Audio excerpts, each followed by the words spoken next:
Assalamualaikum and hello. We are from Group 1E. In this video, we will demonstrate the experimental procedure for static and dynamic balancing of shaft with multiple masses. Let's go through the objectives first. The first one is to determine the static balancing condition. The second one, to investigate dynamic balancing of a rotating shaft. And the last one, to compare static and dynamic balancing behavior of the shaft. For the preparation step, firstly, we'll have to make sure it is the right machine.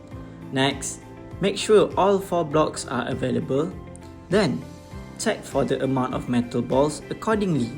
And lastly, we must ensure the extension pulley is available. To begin the experiment, the perspex dome will be removed.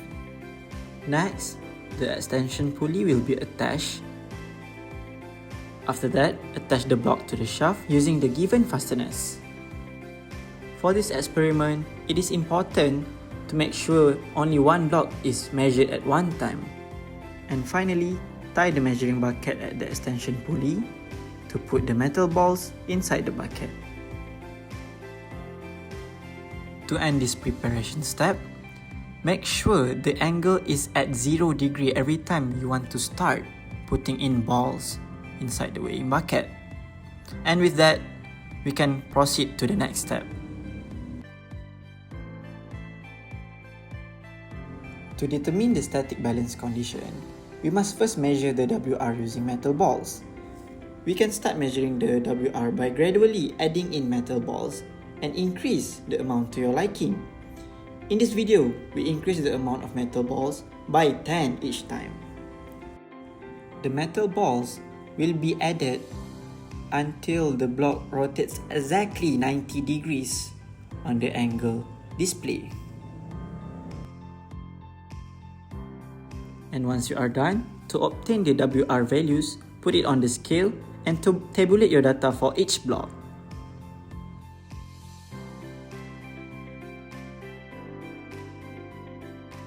To determine the block positions, after obtaining the WR values, using any set of 3 block positions that can be found online, the angular position of the 4th block is to be determined. For this step, can either use calculation method or polygon method. To verify, if the shaft remains stationary and does not rotate regardless of its angular positions, that means the shaft is considered statically balanced, and with that, the static balancing is finished.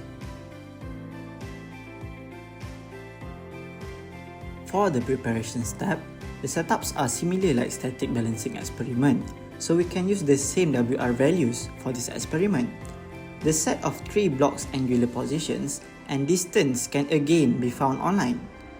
The angular and axial positions of block 4 are then calculated using either vector drawing or simultaneous equations. Make sure to adjust the angles of each block accordingly to the set that you are using. And you can measure the angle at the display that is given on the machine. And again, for the sake of accuracy, make sure you tighten every blocks securely using the fasteners.